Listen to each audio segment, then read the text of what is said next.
Hallo, es ist Montagmittag, eine neue Woche hat angefangen. Wir hatten ein sehr schönes Wochenende, muss ich sagen.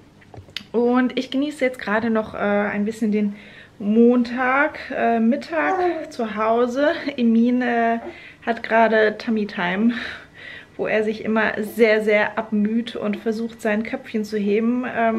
Er schafft es ab und zu, aber ja, ist manchmal auch sehr, sehr frustriert. Ja, jetzt hat er es gerade hoch. Ja, super, Schatz.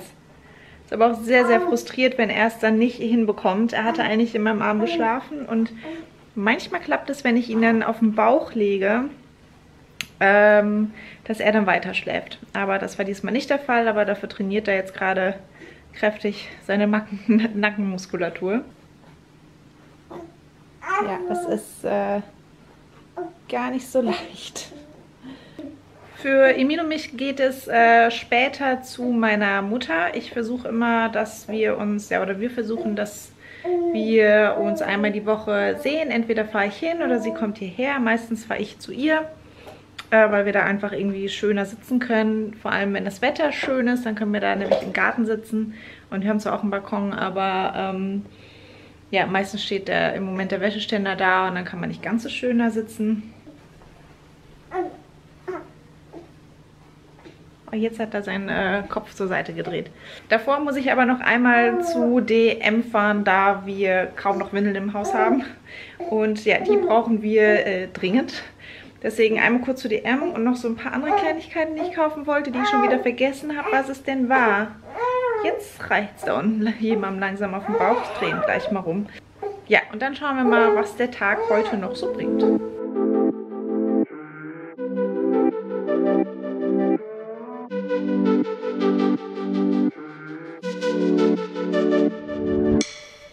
Emin schläft in seiner Schaukel und ich muss nochmal sagen, ich liebe das Ding. Deshalb habe ich jetzt endlich Zeit, diese Decke mal weg... Nein. Ich brauche Schlaf. Diese Wäsche endlich mal wegzufalten und wegzupacken und lasst uns nicht über diese Augenringe reden. Ihr wisst Bescheid.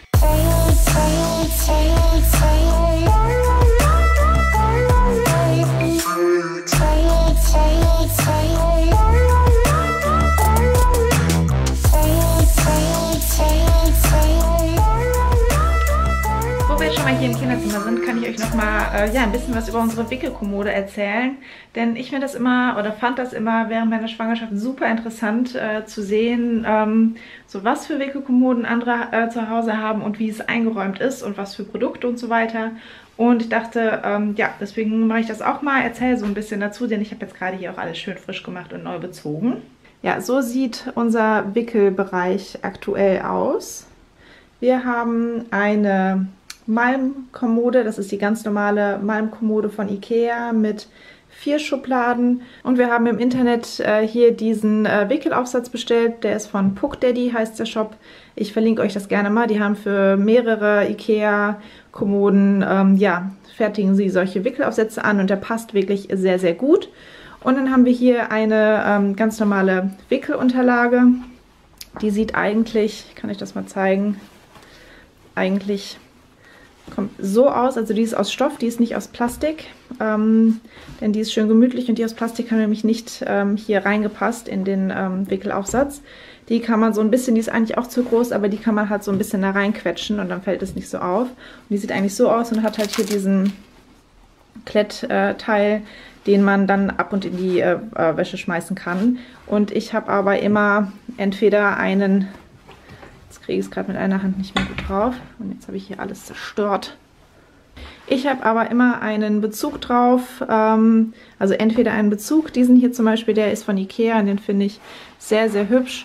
Und ich habe auch noch einen anderen Wechselbezug. Und wenn die beide, ja, passiert halt mal Unfälle. Wenn die beide in der Wäsche sind, dann lege ich ein Molton-Tuch drauf. Ich habe anfangs immer mit den Plastikwickelunterlagen, diesen Wegwerfwickelunterlagen von DM, hier auch zu Hause, ja, gearbeitet, habe die hier liegen gehabt. Weil gerade, ich sage euch, gerade ganz am Anfang, wenn die noch nur wenige Wochen alt sind, die Kleinen, dann passiert da mal ganz schnell was. Ja, in unserer Familie wird es liebevoll Weitschiss genannt und dann geht mal ganz, ganz viel daneben. Und ja, deswegen, da muss auf jeden Fall was drunter liegen, damit die schöne Wickelunterlage nicht ja, zu sehr beschmutzt wird. Und ja, aber ich finde, es geht halt erstens zu sehr ins Geld, diese Wegwerf-Wickelunterlagen. Und zweitens, ja, ist das halt auch wieder irgendwie Plastikmüll. Und deswegen habe ich die nur noch für unterwegs zu Hause. So, sonst haben wir hier draufstehen, also ihr seht, wir haben halt kein Regal irgendwie daneben dran. Das habe ich auch absichtlich so gemacht, weil ich mir halt die Wände halt alles möglichst frei halten wollte, um zu gucken, was, wenn er ein bisschen größer ist, was er braucht. Wir haben hier stehen einmal so Trockentücher, die sind immer ganz praktisch, um ihm einmal kurz irgendwie, manchmal spuckt er zum Beispiel ein bisschen hier auf dem Wickeltisch, dann kann ich ihm damit einmal kurz den Mund abwischen oder so. Und sonst habe ich hier immer ja ein bisschen Spielzeug zum Bespaßen stehen, hier zum Beispiel diesen Elefant, und was halt ganz hoch im Kurs ist diese Rasseleule. Die ist, ich glaube, bekommt man die vom Hip Baby Club zugeschickt. Also wenn man sich da anmeldet, dann bekommt man so ein Paket mit Pröbchen und da ist auch diese Rasseleule mit dabei und die findet er ganz toll. Und dann habe ich hier auch nochmal eine Rassel, die habe ich auch mal geschenkt bekommen. Die rasselt nicht ganz so laut, deswegen ist die leider noch nicht so interessant. Und ja, Thema Ablage, die ganzen Pflegeprodukte habe ich hier in dieses Utensilo. Das ist nicht schön aufgehängt, also ich habe das bei Amazon gefunden. Ich verlinke euch das sehr gerne. Es ist hier nicht besonders schön aufgehängt, aber wenn wir es halt, wie man es eigentlich so aufhängen soll, dass das halt schön aussieht, ne, an dem Faden und so, dann hätte das halt zu weit an der Seite gehängt, sodass man von hier, wenn man wickelt, an die Produkte nicht gut rangekommen wäre. Deswegen haben wir es jetzt so gemacht, es sieht nicht schön aus, aber so ist es praktischer. Und hier haben wir halt alles drin, was, ja, was man so braucht im Alltag. Hier unten habe ich, weil ich sie immer wieder brauche, die Babycreme von Weleda, die Calendula-Reihe, die ist für den Windelbereich. Emin hat bisher noch keine riesengroßen Probleme mit einem wunden Popo gehabt, aber manchmal fängt es, wenn es leicht rot ist, also nur minimals, dann mache ich die Creme drauf und schon beim nächsten Windelwechseln sieht man in der Regel nichts mehr davon. Dann habe ich hier nochmal Desinfektionsmittel für die Hände stehen, also für meine Hände natürlich. Und ganz, ganz toll das Baby-Bäuchleinöl. Und dann sind hier noch so ein paar Pröbchen, glaube ich, drin, Cremepröbchen. Da haben wir nämlich ziemlich viele von. Also zweimal Penaten und einmal was von Hip. Das ist auch eine Wundschutzcreme. Also wie gesagt, hier habe ich alles so für den, ja mal vom Bäuchleinöl abgesehen, alles so fürs Wickeln, für den Popo-Bereich drin stehen, bis auf, wie gesagt, das Öl. Hier sind jetzt so ein paar Sachen drin. Einmal Badethermometer und seine Haarbürste. Und sonst ganz viele Proben, die man aus sämtlichen, wenn man sich in irgendwelchen Babyclubs anmeldet oder so, zugeschickt bekommt. Und das finde ich super, auch weil man so auch mal verschiedene Marken ausprobieren kann. Sebamed zum Beispiel finde ich interessant. Dann haben wir hier noch Penaten und Hip. Und ja, die werde ich alle nach und nach ausprobieren, wenn ja, die ich gekauft habe von Weleda leer sind. Und hier oben habe ich Cremes drin. Einmal seine Körpercreme. Damit creme ich ihn nach dem Baden ein. Und seine Gesichtscreme. Wie ihr seht, das ist alles aus der Weleda Calendula-Reihe. Und dann habe ich hier noch ja, einen Wind- und Wetterbalsam von Hip drin. Den habe ich aber noch nicht benutzt. Den brauchte ich noch nicht, weil es draußen noch nicht so super kalt und windig ist. Andere Sachen, die man jetzt nicht jeden Tag braucht, die habe ich hier oben stehen. Das ist einmal so ein paar Deko-Sachen. Diese Schüchen zum Beispiel hat er von seiner Uroma, hat er von seiner Uroma geschenkt bekommen. Dann habe ich hier auch nochmal diese Pantöffelchen, die ich ihm bisher noch nicht angezogen habe. Ich dachte immer, die wären zu groß, aber ich glaube, mittlerweile könnten sie ihm doch schon passen, die ich in der Schwangerschaft gekauft habe. Und dann habe ich hier dieses Köfferchen stehen, das man von DM bekommt, wenn man sich da in den Babyclub anmeldet bei DM Glückskind. Den bekommt man nach der Geburt, dann kann man sich den im Laden abholen. Hier ein Nachtlicht und eine Box mit Feuchttüchern. Hoppala. Thema Feuchttücher benutze ich selten. Da sage ich aber gleich auch noch was zu, was ich stattdessen benutze. Und hier habe ich nochmal 2 Körbchen, wie gesagt, auch mit Sachen, die ich nicht jeden Tag brauche. Hier sind drin einmal dieses Pflegeset von Philips Avent. Da ist Nagelschere, Fieberthermometer, Nagelklipser, all so ein Kram, auch seine Bürste, die war da raus. Wattestäbchen, die habe ich bisher noch nicht gebraucht, soll man ja auch vorsichtig sein. Und hier einmal, wenn was im Body daneben gegangen ist, den Fleckenzwerg mache ich immer direkt drauf. Und zweimal den Dentista Schnuller. Noch verpackt, den hat er noch nicht. Dann nochmal, das habe ich geschenkt bekommen. So, es hat an der Tür geklingelt, die Mine ist wach geworden. Mal gucken, wie viel Zeit ich noch habe. Aber er sitzt noch gemütlich in seiner Schaukel gerade. Dann ist hier nochmal eine zweite Packung von der Calendula Babycreme von Weleda. Die habe ich geschenkt bekommen. Und also das ist die für den Popo. Da braucht man aber, ja, die kann man eigentlich nicht genug von haben. Und dann hier noch Kleinkrambömmel von meinem selbstgemachten Fensterdeko runtergefallen sind, die ich mal wieder dran machen muss. Und Vigantolöl, Vitamin D, ganz wichtig für die Kleinen. Und dann habe ich hier noch, das habe ich von meiner Hebamme bekommen, den Rest, was da drin ist, beziehungsweise nicht ganz. Das sind einmal ja, Kochsalzlösung als Nasentropfen und nochmal ein Stecker, um das zu schließen. Das ist jetzt halt eigentlich nicht wirklich interessant, also das braucht man jetzt nicht, sondern es braucht nur Emin. Und dann einmal Augentropfen, weil er sich leider noch im Krankenhaus eine ja, Entzündung im Auge zugezogen hat. Das war sehr blöd, da brauchte er direkt am Anfang schon antibiotische Augentropfen. Aber das ist Gott sei Dank damit sehr gut weggegangen. Und hier in der zweiten Kiste habe ich halt alles zum Thema Stillen, was ich aber eigentlich komischerweise nicht gebraucht habe. Ich habe Heilwolle, soll ja so ein super Wundermittel sein bei entzündeten oder wunden Brustwarzen. Ich habe die Packung von meiner Schwester bekommen, die ja, sie dann auch nicht mehr brauchte und ich habe sie gar nicht gebraucht. Also ich habe es nicht einmal benutzt. Soll ja aber auch für den Windelpopo, wenn das mal richtig, richtig wund ist, ganz gut sein. Und das hier habe ich eigentlich auch alles nicht gebraucht. Ich habe hier nochmal eine Packung ja, Kompressen, Stillkompressen, beziehungsweise eine angebrochene von meiner Schwester und eine neue, die ich geschenkt bekommen habe, noch in der Schwangerschaft. Dann nochmal Stilleinlagen und nochmal mehr Kompressen hier. Und das habe ich alles nicht gebraucht. Und dann nochmal so ein Couponheft von Rossmann vom Babyclub habe ich hier noch drin. Ja, genau. Das ist so das. Und dann habe ich hier noch eine Milchpumpe, die ich am Anfang ein bisschen gebraucht hatte. Aber mittlerweile brauche ich die auch gar nicht mehr. Die Milchpumpe, die habe ich von meiner Hebamme bekommen. Die hat sie mir vorbeigebracht.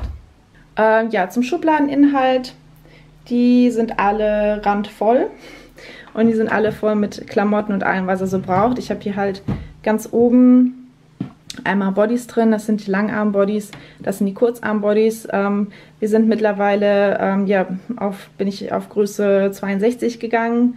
Ich habe vor kurzem die ganzen 62er Sachen rausgepackt, aber viele von den 56er Bodies passen ihm auch noch. Beispielsweise die von Lidl, die ich ja sowieso super finde, also da passen ihm die 50, 56 Bodies immer noch. Die fallen nämlich sehr groß aus. Hier natürlich Windeln, auch da sind wir mittlerweile bei Größe 3. Wie gesagt, er ist sehr groß. Nur kurze Zeit, nachdem wir aus dem Krankenhaus entlassen wurden, mussten wir schon auf Größe 2 umstellen. Dann vor kurzem habe ich mal Größe 3 probiert. Das sind die von Aldi, die sind von 5 bis 9 Kilo, glaube ich. Und er hatte bei der U3, die jetzt auch schon wieder 2,5 Wochen näher ist, hat er 5400 Gramm gehabt. Und weil bei der 2, die haben ihm immer so eingeschnitten, er hatte immer so richtige Abdrücke davon, dass ich dann einfach mal die Windelgröße größer ausprobiert habe. Und damit klappt das auch sehr gut. Und hier habe ich Waschlappen. Normalerweise ist es jetzt halt schon was gut benutzt. Und die benutze ich nämlich statt Feuchttücher. Das sind ja, die ganz normalen weißen Waschlappen von Ikea. Da kostet eine Packung mit 10 Stück oder 20 Stück. Ich weiß es nicht. Ich glaube 2 oder 3 Euro, also gar nichts. Und wie gesagt, die benutze ich, um seinen Popo sauber zu machen. Ich habe eine Schüssel im Badezimmer stehen. Das ist hier direkt gegenüber vom Kinderzimmer. Das fülle ich vorm Wickeln mit lauwarmem Wasser und benutze dann ein Waschlappen, um ihn den Popo sauber zu machen, und einen kann man dann auch mal mehrmals benutzen, je nachdem wie viel da dran war. Die Feuchttücher benutze ich nur, wenn er wirklich eine richtig dicke Explosion gehabt hat und dass die Windel praktisch überläuft, und um da mal so das Gröbste mit wegzumachen, weil wenn ich das mit dem Waschlappen sauber mache und den Waschlappen dann im Wasser auswasche, dann mache ich ihm mit dem dreckigen Wasser dann nur den Popo weiter sauber, was irgendwie jetzt nicht wirklich sinnvoll ist. Deswegen genau, aber das finde ich viel, viel besser als die Feuchttücher. Es ist günstiger und es macht weniger Müll. Und man könnte jetzt auch argumentieren, ja klar, die Windeln, die machen auch viel Müll. Ich weiß noch nicht, ob ich auf Stoffwindeln umstellen möchte. Bisher kommen wir mit den Wegwerfwindeln sehr gut zurecht. Deswegen werde ich das erstmal so beibehalten. Aber ich finde, wenn man schon mal irgendwie an der Feuchttücher-Ecke spart, dann ja, tut man auch irgendwie schon was. Und hier habe ich von DM Reinigungswattepads. Die benutze ich nicht, um zu reinigen, sondern die benutze ich meistens als Pipi-Schutz. Das lege ich ihnen dann schon mal, weil ja, die kleinen Jungs, die beim Wickeln fangen die schon mal ganz gerne an zu pinkeln und dann lege ich ihm immer so ein Reinigungspad oben drauf, wenn ich ihn da schon mal sauber gemacht habe, dass da halt, weil am Anfang hat er sich dann ständig beim Wickeln selber vollgepinkelt, da musste ich ihn den Body wieder wechseln. Und das lege ich oben drauf. Die kann man auch mehrmals benutzen, wenn da nichts dran gekommen ist. Und deswegen, ja, habe ich die in meiner Wickelkommode. Zweite Schublade sind dann halt auch Klamotten. Ich finde, es sieht immer super unordentlich aus. Irgendwie, ich habe von Ikea ja diese Sortierdinger hier gekauft, diese Boxen. Ich habe aber festgestellt, dass ich damit viel weniger in die Schublade reinbekomme. Deswegen habe ich die dann auch wieder rausgemacht und habe die Klamotten so da reingelegt. Und ja, es sieht ein bisschen unordentlich aus, aber es hat trotzdem seine Ordnung. Und ich kenne die Ordnung ganz gut. Also hier sind einmal 2 Packen Hosen. Das sind alles 56er Hosen, die passen auch noch. Also das sind die Hosen, die noch passen. Hier seine Schlafanzüge, das sind alles so Strickjäckchen, die man, die nicht für draußen, sondern die man halt auch so drinnen anziehen kann. Hier so 2 Strampler, da hat er nicht besonders viele von, es sind 2 Stück. Und hier halt alles, was so Sweatshirt ist. Und ja, hier die 2 Mützen aus Mangel an Platz musste ich die darauf legen. Das hier sind alles T-Shirts. Und T-Shirt-Zeit ist ja eigentlich vorbei, aber ich ziehe ihm manche, die ich sehr schön finde, ziehe ich ihm dann schon mal über so einen langen Armbody drüber. Das hier zum Beispiel mag ich sehr gerne, oder mein Mann liebt auch dieses hier, das ist so ein Guns N' Roses T-Shirt von H&M, das hat er gekauft und fand er ganz toll. Genau, hier sind Söckchen, hier sind Strumpfhosen, Mützen, Halstücher, also der ganze Kleinkram, paar Mützen liegen auch noch hier hinten. Ja. Hier geht es weiter mit Klamotten. Das hier sind auch alles 62er Hosen, also das passt ihm auch schon. Das sind so Latzhosen bzw. eine Jeans, die hat er noch nicht angehabt, weil ich finde, die sieht so unbequem aus, deswegen habe ich ihm die noch nicht angezogen. Das sind alles Longsleeves hier, also leichte Shirts mit langen Armen. Das sind seine Jäckchen für draußen, da hat er halt auch mehrere, wie man sieht. Und hier nochmal ein paar Hosen, das sind alles 62er Hosen. Die habe ich ihm bisher noch nicht angezogen, weil die 56er noch passen. Aber ja, die werde ich ihm auch bald anziehen. Und hier habe ich einmal so eine Sortierbox, das sind nämlich alles 68er Sachen, die in diesen Boxen noch drin liegen.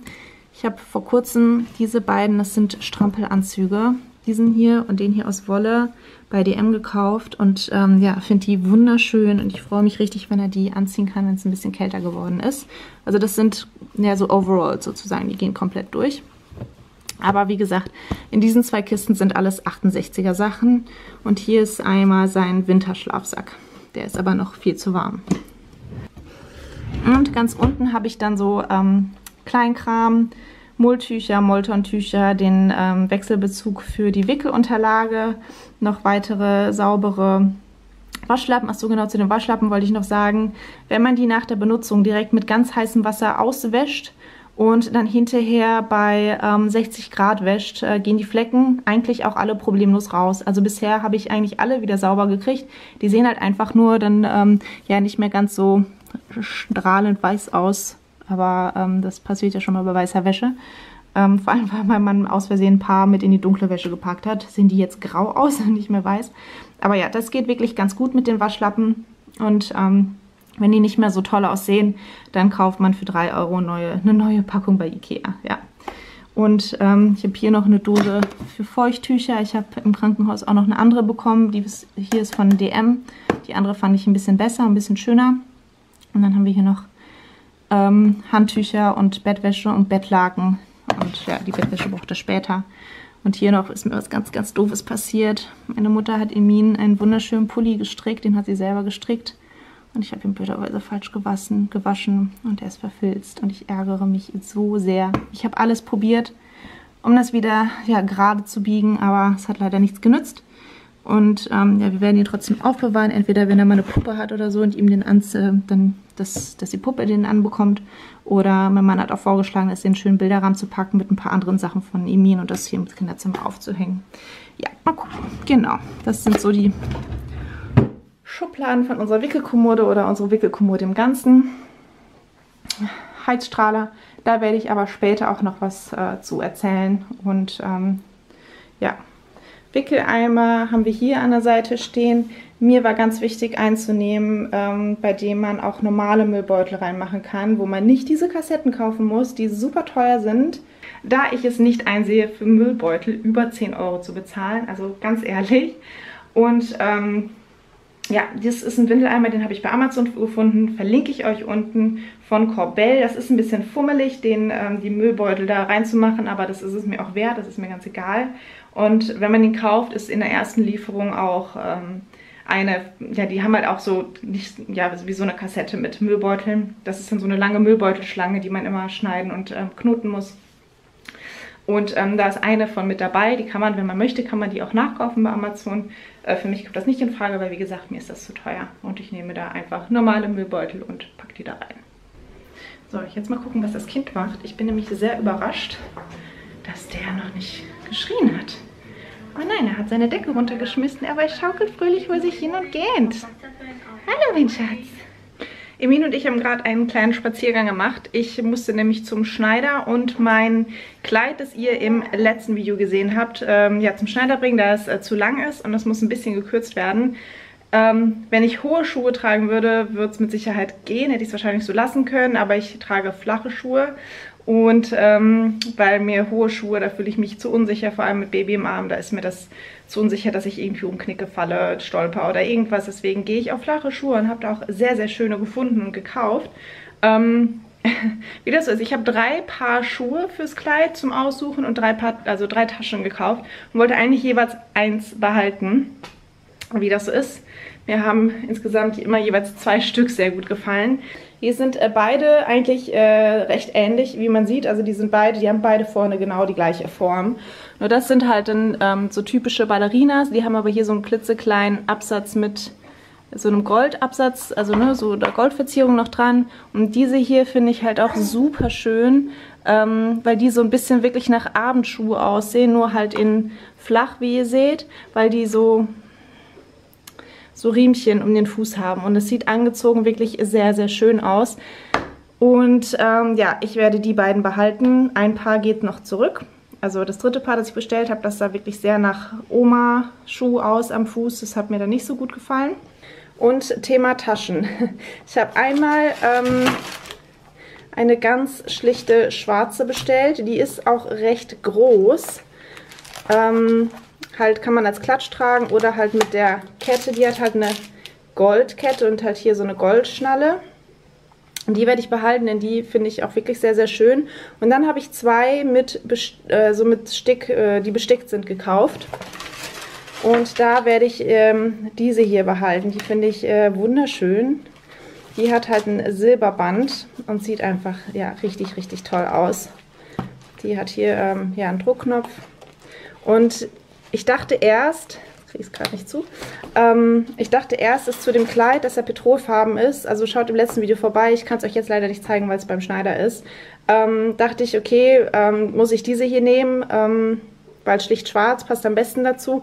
Dachte hier von den Farben, das passt doch nicht so, aber ich habe es mal dran gehalten und muss sagen, es hat mir doch auch sehr gut zu dem Kleid, zu der Farbe gefallen. Ich denke, deswegen behalte ich beide. Ich werde spontan am Tag selber entscheiden, was ich mache. Ich werde es nämlich auch davon abhängig machen, welchen Schmuck ich trage, weil da musst du halt Silber zu anziehen und mit der Tasche musst du halt Gold zu tragen. Deswegen weiß ich noch nicht genau, was ich mache. Ich werde beide mitnehmen, genauso wie ich beide Paar Schuhe mitnehmen werde. Und dann an dem Tag der Hochzeit selber spontan entscheiden. Wer keine Ahnung hat, eine meiner besten Freundinnen heiratet und da stelle ich mir gerade mein Outfit zusammen. Das Kleid dazu könnt ihr im letzten Video sehen. Emin hat eben übrigens einmal das komplette ja, Schneideratelier zusammen gebrüllt, also wirklich gebrüllt. Ich weiß nicht, was er da hatte. Irgendwie hat es ihm da nicht so gut drin gefallen. Und es war irgendwie ein bisschen Stress, ja, das Kleid anzuziehen und wieder auszuziehen und abzustecken und so.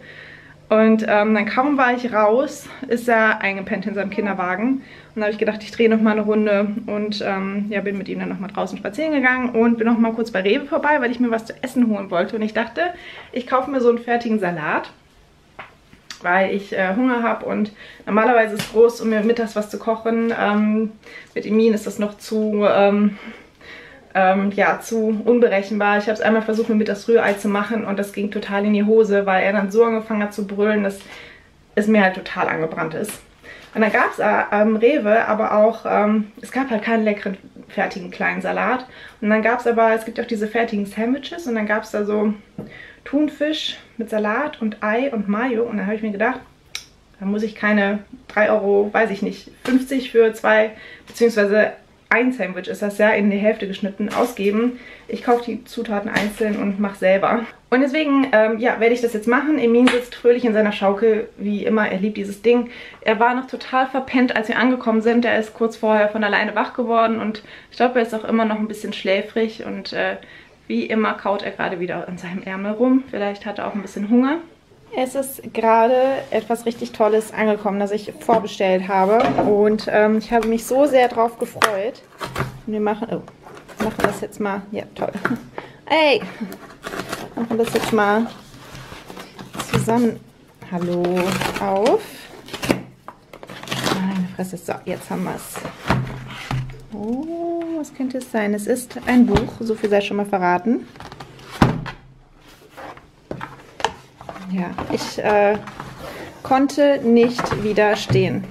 Ich habe mir das neue Buch von Zoe Sachs bestellt, Cordially Invited. Und es ist sehr, sehr schön. Ja, Emin seufzt. Es ist sehr, sehr schön. Oh, es sieht toll aus. Oh Gott, ich bin so gespannt, da reinzugucken. Es sind Rezepte drin und Deko-Ideen und Deko-DIYs und all sowas. Und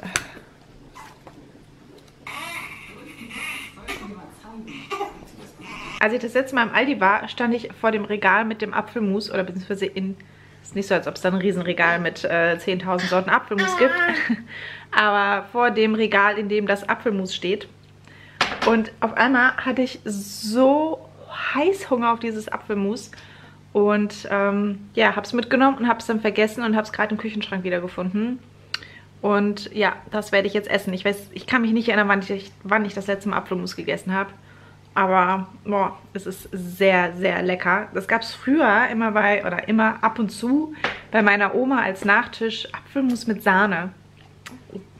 Also sehr, sehr lecker. Und ja, das genieße ich jetzt.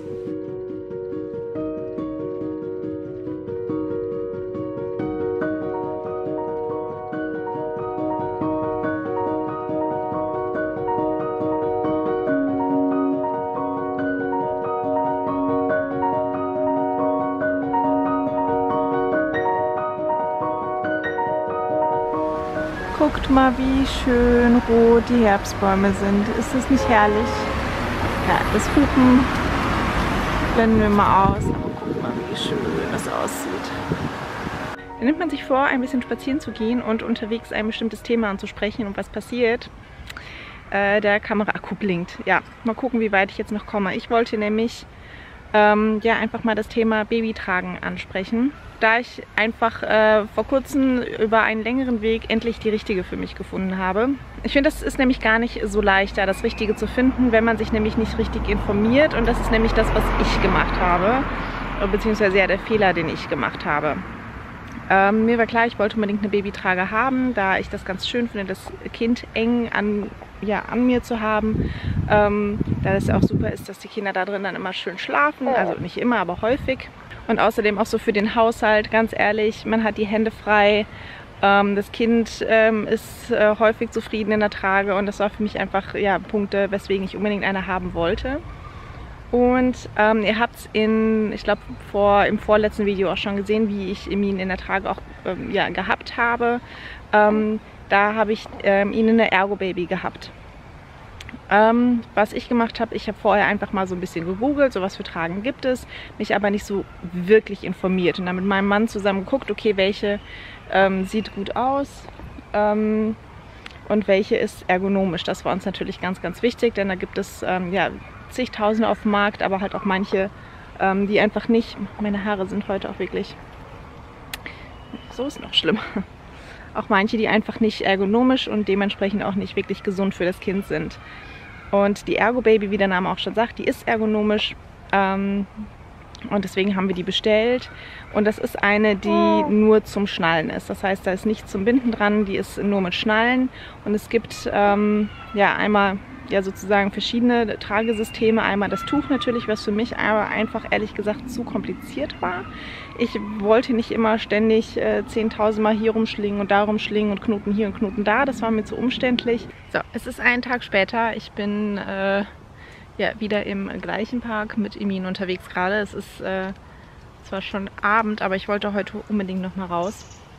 Oder heute auch einfach echt richtig, richtig schönes Sommerwetter noch mal war. Und gerade ist es sehr angenehm draußen. Heute Nachmittag war es ja echt knallerheiß, aber jetzt ist es sehr gut. Und ich wollte nämlich, ich wurde ja gestern vom leeren Akku leider unterbrochen. Falls euch, ich muss mit meiner anderen Hand, ich bin heute mit Emin im Kinderwagen unterwegs und muss ihn mit der anderen Hand gerade ein bisschen vor und zurück schieben, damit er nicht anfängt zu weinen. Ich war beim Thema Tragen und ich glaube, ich habe gerade erzählt, dass ein Tuch für mich nicht in Frage kam, weil mir das Binden zu umständlich war.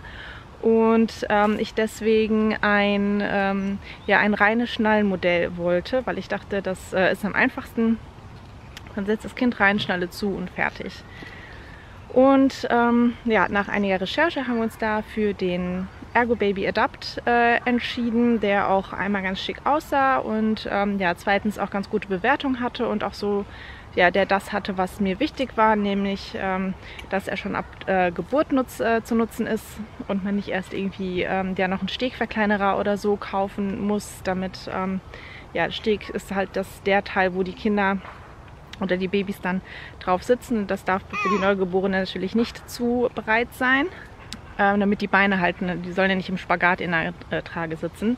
Und muss aber sagen, irgendwie nach mehreren Testen bin ich damit irgendwie nicht so wirklich zurechtgekommen. Also ich habe ihn daher kaum benutzt. Ich habe ihn draußen unterwegs schon gar nicht oder beziehungsweise einmal.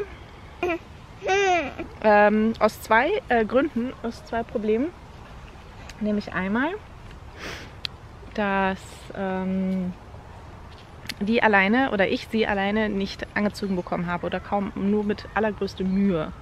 Weil man hinten zwischen den Schulterblättern eine Schnalle zu machen muss und ich alleine habe die, also ganz ehrlich, ich habe die alleine fast nie zugekriegt und wenn ich damit unterwegs war, musste ich immer dann unterwegs jemand fragen, ob er mir die Schnalle zumacht, was irgendwie nicht ganz der Sinn einer Trage meiner Meinung nach ist. Man sollte eigentlich in der Lage sein, da gut alleine das Kind reinsetzen zu können. Zweiter Grund, warum ich die unterwegs nicht benutzt habe, ist, dass die Träger von der Ergo Baby nicht nur sehr breit sind, sondern auch noch extrem dick, nämlich ungefähr so dick, dass es unmöglich ist, da noch in irgendeiner Art und Weise eine Tasche mit zu transportieren. Das heißt, wohin mit Portemonnaie und Schlüssel und Handy? Es gab keine Möglichkeit, dass ich das noch irgendwie unterbringen konnte, weil meine Hosen, entweder die Umstandshosen oder die Leggings, haben nun mal keine Taschen. Und aus dem Grund habe ich sie fast gar nicht benutzt und auch kaum zu Hause, weil wie gesagt, ich konnte sie alleine fast nicht anziehen. Und was eigentlich ziemlich schade ist und die Trage lag halt immer nur zu Hause im Weg rum aber eigentlich hätte ich Emin sehr, sehr gerne in der Trage gehabt. So, kleiner Perspektivenwechsel. Ich musste Emin aus dem Kinderwagen nehmen, da er fürchterlich angefangen hat zu schreien und er gerade einfach nur auf dem Arm sein will. Weiter zu der Geschichte. Was ich dann gemacht habe, ist, ich bin in Köln in der Innenstadt in einen Laden gegangen, der sich auf das Babytragen, auf das Thema Babytragen spezialisiert hat und habe da eine Trageberatung gemacht. Und das war wirklich ganz toll, weil ich ganz, ganz viele verschiedene Tragen, beziehungsweise nicht nur verschiedene Tragen, sondern auch verschiedene Systeme austesten konnte. Einmal mit Puppen und hinterher habe ich auch mit Emin selber getestet und habe so einfach die Trage gefunden, die, wie ich finde, am besten passt oder mir am bequemsten sitzt. Und wofür ich mich dann letztendlich entschieden habe, ist so eine Mischung aus Tragetuch und Schnallensystem. Ich glaube, man nennt das auch Halfbacke. Man hat meistens um den Bauch rum eine Schnalle und der Rest wird gebunden. Und das auch in ganz, ganz einfacher Art und Weise. Nicht so wie so ein Tragetuch, dass man sich mehrmals irgendwie rumschlingen muss. Also das ist wirklich sehr, sehr simpel trotzdem. Und und das wollte ich einfach sagen. Es ist letztendlich ein Bondolino bei mir geworden. Da fand ich auch ganz praktisch, dass es keine Schnalle ist um den Bauch, sondern dass man einen Klettverschluss hat. Manche sagen, Nachteil ist, dass dieser Klettverschluss halt sehr laut ist. Aber man muss es ja nicht dann am Baby irgendwie direkt aufmachen, wenn es schläft oder so. Man kann das Baby auch so rausnehmen und dann den Klettverschluss in einem anderen Zimmer aufmachen. Deswegen hat mich das überhaupt nicht gestört. Und da war einfach das Tragegefühl für mich am bequemsten. Also auch mit ihm drin. Er ist sofort da drin eingeschlafen. Und ja, ich habe ihn danach, auch nachdem ich ihn gekauft habe, angelassen, den Bondolino, und bin damit noch sehr lange in der Stadt rumgelaufen. Das war super angenehm. Ich habe keine Rückenschmerzen bekommen oder irgendwas. Und wie gesagt, also ich habe mehrere ausprobiert, auch mehrere von diesen Halfbacke-Systemen, und war damit einfach mega zufrieden. Das hat mir einfach sehr, sehr gut gefallen und deswegen habe ich den auch gekauft. War auch noch reduziert, passenderweise. Das war ja dann auch nochmal ja, Glück.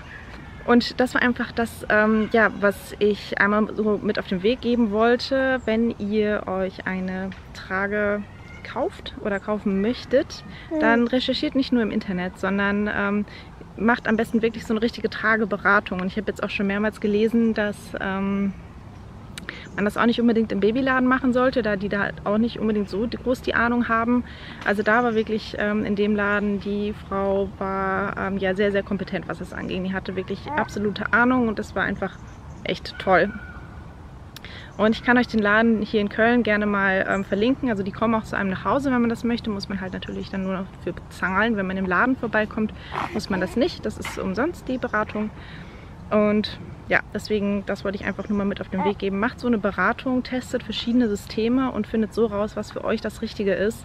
Dass ihr nicht unnötig erstmal Geld ausgibt für eine Trage, die dann nicht zu euch passt, die euch nicht gefällt und ihr dann letztendlich nochmal eine andere kauft, so wie, ja, was jetzt bei mir der Fall ist.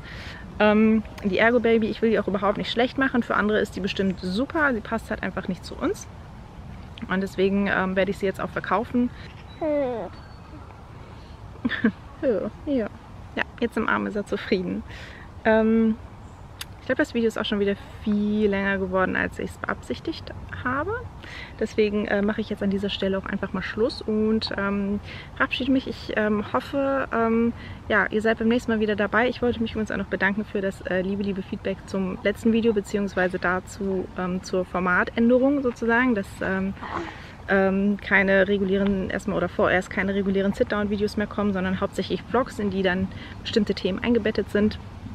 Ja, das hat euch, so wie ich es mitbekommen habe, sehr gut gefallen. Und da freue ich mich natürlich sehr drüber, dass das, was ich mir so vornehme, hier auch bei euch ganz gut ankommt. Und wie gesagt, ich freue mich, wenn ihr das nächste Mal wieder dabei seid und sage bis dann. Tschüss!